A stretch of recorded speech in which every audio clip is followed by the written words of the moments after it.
Цель этого совещания – обсудить проблемы развития Павлодара в сфере жилищно-коммунального хозяйства и благоустройства. В качестве результата я, как и горожане, хочу увидеть осязаемые улучшения. Общественный транспорт. Положением дел в этой сфере недовольны без преувеличения все. Кого бы я ни спросил или кто бы ко мне не обратился.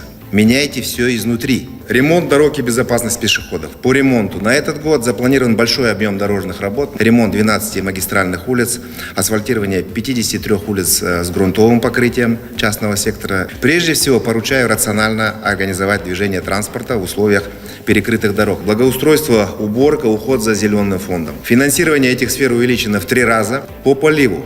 Отрегулируйте его частоту и время. Точечная застройка должна быть ограничена. Об этом говорят и сами горожане. Хотят строить, пожалуйста, пусть выкупают частные дома и строят, но согласно квартальной застройке. В 3 раза увеличены расходы на ремонт дорог, в 7 раз на благоустройство дворовых территорий, в 20 раз увеличено количество деревьев к высадке, в 2 раза площадь цветников и газонов, предусмотрены средства на 100% обеспечение городской территории уличным освещением. До конца года жители всех 7 сел города будут на 100% обеспечены доступом к питьевой воде. Грунтовые воды по второму Павлодару решены?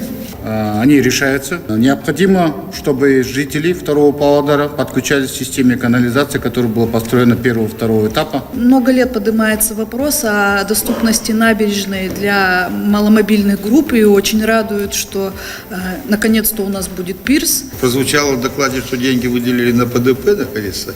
Это, считаю, это тоже очень положительно, и это даст возможность нам как-то дать более такие комфортные условия для проживания нашего населения. И это касается новых микрорайонов, которые мы развиваем. Ең басты мақсатымыз осы қала тұрғындарының әл-ауқатын жақсарту, өмір сапасын көтеру. Бірге жұмыс жасайық, жұмысқа кірісейік.